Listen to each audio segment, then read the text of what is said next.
Hi guys, genius man के YouTube channel पर आपका बहुत बहुत स्वागत है। आज के इस वीडियो में हम जानने वाले हैं एक्सेल के मोड फंक्शन के बारे में कि आखिर मोड फंक्शन क्या होता है और ये कैसे काम करता है। ये सब जानेंगे हम इस वीडियो में। देखिए, मोड फंक्शन एक बहुत ही इम्पोर्टेंट फंक्शन है और अगर हम बात करें इसके यूज़ की तो काफ़ी इसका यूज़ होता है। देखिए, अगर आप एक्सेल में बिगिनर हैं तो आपको इस फंक्शन का पता होना ज़रूरी चाहिए।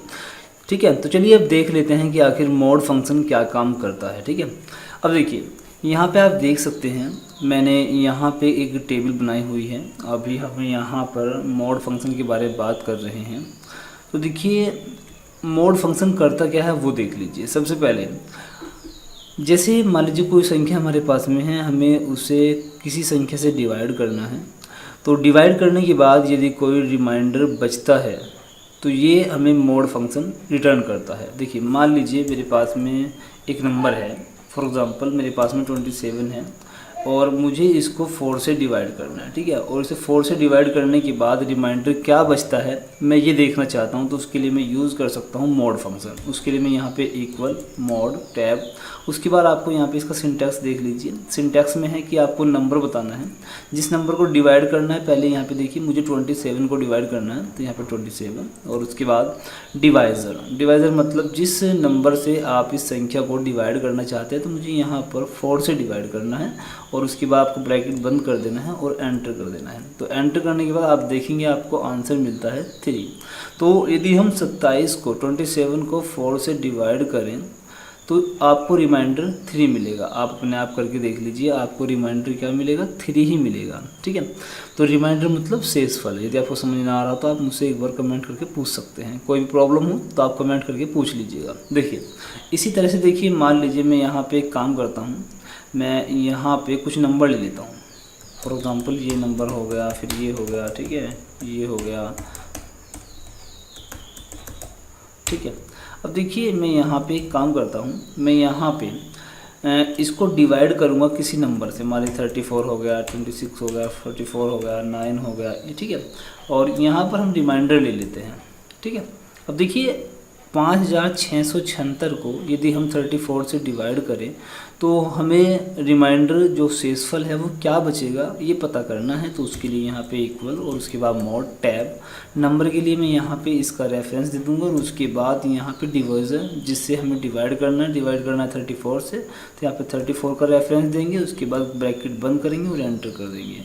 तो आप देख रहे हैं यदि मैं 5676 को 34 से डिवाइड करूँगा तो जो शेषफल बचता है वो 32 है। इसी तरह से देखिए मैं इसको नीचे की तरफ ड्रैग कर दूँ तो आप यहाँ पे देख सकते हैं यदि मैं इसको 26 से डिवाइड करता हूँ तो शेषफल ये बचता है। और आप आगे आगे देखेंगे तो ये सब चीज़ें आपको देखने को मिलेंगी। इस तरह से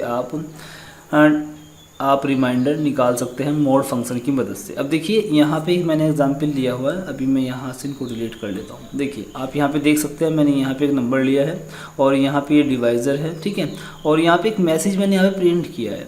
ठीक है, मैंने ये प्रिंट किया है कि अगर ये वाला नंबर ये इससे पूरा डिवाइड हो जाता है तो मैं यहाँ पे मैसेज चाहता हूँ कि प्रॉपर डिवाइड। लेकिन अगर ये वाला नंबर इस नंबर से प्रॉपर डिवाइड नहीं होता है, पूरा विभाजित नहीं होता है, तो मुझे एक मैसेज मिलेगा नॉट प्रॉपर डिवाइड। देखिए इस फंक्शन को हमने कैसे बनाया वो देख लीजिए। यहाँ पे आप देखिएगा एक यहाँ पे एडिट कर दिया मैंने। यहाँ पे देखिए मैंने एक इफ़ की कंडीशन लगाई है और इफ़ की कंडीशन में जो इफ़ का लॉजिकल टेस्ट है, ये देखिए ये वाला इफ़ के लॉजिकल टेस्ट में मैंने मोड फंक्शन को यहाँ पे रख दिया है। ठीक है, और मोड फंक्शन में मैंने यहाँ पे ये नंबर दे दिया और उसके बाद जिस नंबर से मुझे डिवाइड करना है वो दे दिया। और साथ ही यहाँ पे मैंने एक ग्रेटर दैन और इक्वल्स टू 1, क्योंकि अगर कोई नंबर इस नंबर से डिवाइड नहीं होगा तो जो उसका शेषफल होगा वो 1 होगा या 1 से ज़्यादा होगा। और अगर डिवाइड हो जाएगा तो शेषफल क्या होता है, 0 होता है ना। अगर कोई नंबर किसी नंबर से प्रॉपर डिवाइड हो जाता है तो शेषफल कुछ नहीं बचता, मतलब शेषफल क्या होता है, 0 होता है। ठीक है, तो इस कंडीशन में मैंने यहाँ पे बताया है कि अगर ये ट्रू होता है, मतलब अगर ये कंडीशन ट्रू होती है तो इसका मतलब है कि वो प्रॉपर डिवाइड नहीं हो रहा है। तो मैंने यहाँ पे मैसेज प्रिंट कर दिया नॉट प्रॉपर डिवाइड। ठीक है, लेकिन अगर ये फॉर्मूला जो मैंने यहाँ पे लगाया है मोड फंक्शन और ये फंक्शन ये फॉल्स हो जाता है, मतलब शेषफल 1 नहीं 1 से ज़्यादा नहीं बचता बल्कि 0 बचता है, तो आपको मैसेज मिलेगा ये प्रॉपर डिवाइड। ठीक है। तो मैंने यहाँ पे इफ़ कंडीशन लगा करके इस केस को हैंडल कर लिया, ठीक है। देखिए, अगर आप इफ़ फॉर्मूले के बारे में नहीं जानते हैं तो इफ़ फॉर्मूले के बारे में मैंने ऑलरेडी पहले भी बताया हुआ है, तो आप चाहें तो वीडियो देख सकते हैं। इफ़ फॉर्मूले का हम कैसे यूज़ करते हैं, कैसे इसका लॉजिकल टेस्ट होता है, ट्रू एंड फॉल्स वैल्यू को हम कैसे देख करके प्रिंट कराते हैं, ठीक है, वो सब मैंने पहले ही बताया हुआ है, ठीक है। अभी देखिए मैं आपको फिर से दिखाता हूँ, एक बार मैं यहाँ से इसको डिलीट कर लेता हूँ और अभी मैं आपको करके दिखाता हूँ। देखिए, सबसे पहले हम एक काम करेंगे, हम यहाँ पे मॉड निकाल लेते हैं। मॉड में हम क्या करेंगे, यहाँ पे ये और उसके बाद जिससे हमें डिवाइड करना है, तो आप देखेंगे यहाँ पे आपको देखने का मिलेगा कि कौन सा ऐसा नंबर है जो प्रॉपर डिवाइड हो रहा है, कौन सा ऐसा नंबर है जो डिवाइड नहीं हो रहा है। तो देखिए आप यहाँ पे देख सकते हैं, यहाँ पे ये नंबर मतलब 385 को यदि 5 से डिवाइड करेंगे तो आंसर क्या है, वो रिमाइंडर शेषफल क्या बचता है, 0 बचता है, मतलब कुछ भी शेष नहीं बचता है, प्रॉपर डिवाइड होता है। इसी तरह 2 नंबर यहाँ पे देख सकते हैं, ये भी प्रॉपर डिवाइड हो रहे हैं।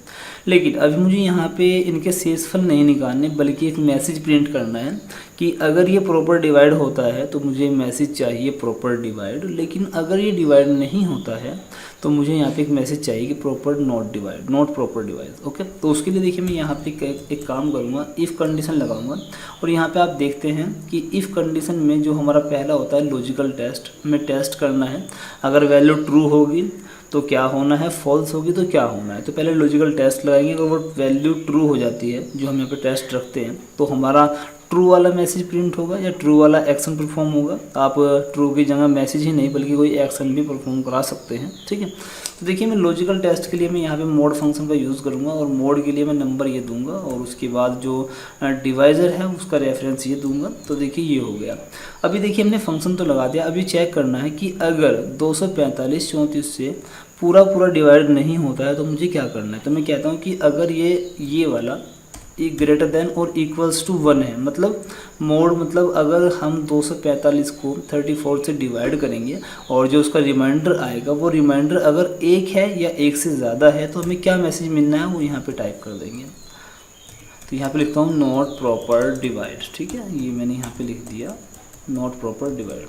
देखिए अगर ये कंडीशन फॉल्स होती है या फिर ट्रू होती है, देखिए ट्रू होने पर तो ये वाला मैसेज प्रिंट होगा और फॉल्स होने पर ये वाला मैसेज प्रिंट होगा। तो मैं यहाँ पे लिखता हूँ डिवाइड प्रॉपर, ठीक है, ये लिख देते हैं। अब ध्यान से समझिएगा, यहाँ पे जो इफ़ कंडीशन हम लगाते हैं, इफ़ कंडीशन में यहाँ पर जो हम लॉजिकल टेस्ट लगाते हैं, ये लॉजिकल टेस्ट अगर ट्रू होता है तो हमारे ये जो पहले वाला एक्शन होता है वो परफॉर्म होगा, और अगर ये फॉल्स होता है तो हमारा दूसरे वाला एक्शन परफॉर्म होता है, ठीक है। तो अभी क्या होने वाला है ध्यान से समझिएगा, अभी मोड निकलेगा। मोड का मतलब ये है कि 245 34 से डिवाइड होगा और अगर रिमाइंडर 0 बचेगा तो ये आएगा, क्योंकि ये कंडीशन फॉल्स हो जाएगी। ये कंडीशन ट्रू कब होगी, अगर रिमाइंडर 1 या 1 से ज़्यादा बचेगा। यहाँ पे देखिए मैंने दिया है कि ग्रेटर देन या 1, अगर रिमाइंडर ग्रेटर देन होगा या 1 होगा तो ये वाला मैसेज प्रिंट होगा, ट्रू हो जाएगा कंडीशन। तो ट्रू कंडीशन होने पर ये वाला, तो मैं भी देखिए एंटर करता हूँ। तो देखिए नॉट प्रॉपर डिवाइड, जहाँ पर भी 0 है वो प्रॉपर डिवाइड है, तो आप वहाँ पे देखेंगे आपको मैसेज क्या देखने को मिलता है, डिवाइड प्रॉपर, ठीक है। इसी तरह से आगे बढ़ते हैं, आगे बढ़ेंगे। देखिए यहाँ पर भी 0 था तो यहाँ पर भी डिवाइड प्रॉपर, इसी तरह से आगे बढ़ेंगे तो डिवाइड प्रॉपर, ठीक है। तो इस तरह से आप मोड फंक्शन का यूज़ कर सकते हैं। कहीं पर भी किसी संख्या को किसी संख्या से डिवाइड करने पर जो रिमाइंडर बचता है उसके ऊपर कोई एक्शन परफॉर्म करने के लिए आप इस फंक्शन का यूज़ कर सकते हैं, ठीक है। अब देखिए मैं एक एग्जांपल आपको और दे देता हूँ। देखिए वीडियो काफ़ी लंबा हो जाएगा, भले ही लंबा हो लेकिन आपको सीखने को मिलना चाहिए ना। तो देखिए मैं आपको दिखाता हूँ, यहाँ पे मेरे पास जैसे ये नंबर है, ठीक है। मुझे ये पता करना है कि इन नंबर्स में से कौन सा नंबर सम है और कौन सा नंबर विषम है ना, मुझे ये पता करना है। तो देखिए मैं यहाँ पर एक मैसेज प्रिंट करूँगा इसी के बेसिस पे। देखिए इफ़ के आधार पर ही, इफ़ मैं यहाँ पर मोड लिखूँगा, मोड और उसके बाद नंबर, मुझे ये नंबर है। और देखिए सम और विषम संख्या कौन सी होती है, यदि कोई संख्या 2 से पूरी डिवाइड हो जाए तो वो संख्या सम होती है, और जो संख्या 2 से पूरी डिवाइड नहीं होती है वो संख्या विषम होती है। देखिए अभी मैं क्या करने वाला हूँ, मोड को, एक मोड हो गया, देखिए सम संख्या पता करने के लिए हमें इस संख्या को 2 से डिवाइड करना होगा। अगर ये 2 से प्रॉपर डिवाइड हो जाएगी तो संख्या सम होगी, और अगर प्रॉपर डिवाइड नहीं होती है तो संख्या विषम होगी। तो यही कंडीशन यहाँ पे देखिए 2 से डिवाइड करेंगे। अब की बार पहले हमने यहाँ पे कोई नंबर लिया था, लेकिन अब की बार नंबर हम बाय डिफ़ॉल्ट यहाँ पे 2 मैनुअल यहाँ पे डाल देंगे। तो 2 से डिवाइड करने के बाद मैं कहता हूँ कि अगर इसका जो रिमाइंडर होगा, क्योंकि मैं मोड क्या रिटर्न करता है, मोड रिटर्न करता है हमें रिमाइंडर। तो अगर रिमाइंडर ग्रेटर देन या फिर इक्वल होगा, मतलब रिमाइंडर 1 होगा या 1 से ज़्यादा होगा। देखिए 1 ही हो सकता है, ठीक है। तो अगर 1 या 1 से ज़्यादा होगा तो मुझे क्या मैसेज प्रिंट करना है, मैं कहता हूँ कि अगर रिमाइंडर बचता है तो रिमाइंडर बचेगा तो संख्या जो होगी वो इवन होगी, सॉरी ओड होगी, क्योंकि वो एक विषम संख्या होगी, वरना वो एक इवन नंबर होगा, है ना। मैं यहाँ पे इवन डबल कोट्स पे लिखूँगा, ठीक है। ये हो गया। अब देखिए मैं एंटर करता हूँ, तो देखिए आप देख सकते हैं ये एक ओड नंबर है, ये एक विषम संख्या है, ठीक है। अगर मैं इसको नीचे की तरफ ड्रैग कर दूँ तो आप आंसर देखिएगा, ये देखिए ये इवन नंबर है, क्योंकि देखिए आप देख सकते हैं ये वाला एक सम संख्या है। इसी तरह यहाँ पे देखिए ये वाला भी क्या है, सम संख्या है। ये देखेंगे नीचे सबसे, तो ये भी एक सम संख्या है। बाकी सब क्या है, विषम संख्या, ओड नंबर्स हैं, ठीक है। तो इस तरह से आप मोड फंक्शन का कहीं पर भी यूज़ कर सकते हैं। आपकी रिक्वायरमेंट के हिसाब से आपको जो भी सही लगे आप वहाँ पर इसका यूज़ कर सकते हैं। बस आपको ध्यान ये होना चाहिए कि मोड फंक्शन का काम क्या होता है और उस काम को आप कैसे अपने सीट पर किसी काम को अंजाम देने के लिए इसको कैसे यूज़ कर सकते हैं। आई होप ये वीडियो आपको पसंद आया होगा। वीडियो लंबा भले ही हुआ हो, लेकिन आपको मोड फंक्शन का जो एक्सप्लेनेशन है वो पूरा आपको मिल गया होगा और आपको इस वीडियो से पूरी हेल्प भी मिली होगी। अगर आपको वीडियो से हेल्प मिली है तो प्लीज़ वीडियो को लाइक करिएगा और कमेंट करके हमें ज़रूर बताइएगा आपको ये वीडियो हमारा कैसा लगा। यदि आप चैनल पर पहली बार आए हैं तो चैनल को सब्सक्राइब कर लीजिएगा और बेल आइकन को ऑन कर लीजिएगा, ताकि फ्यूचर में जैसे ही मैं कोई अपना एक्सेल का वीडियो अपने इस चैनल पर अपलोड करूं तो उसका नोटिफिकेशन आप तक पहुंच जाए और वीडियो आपसे मिस ना हो।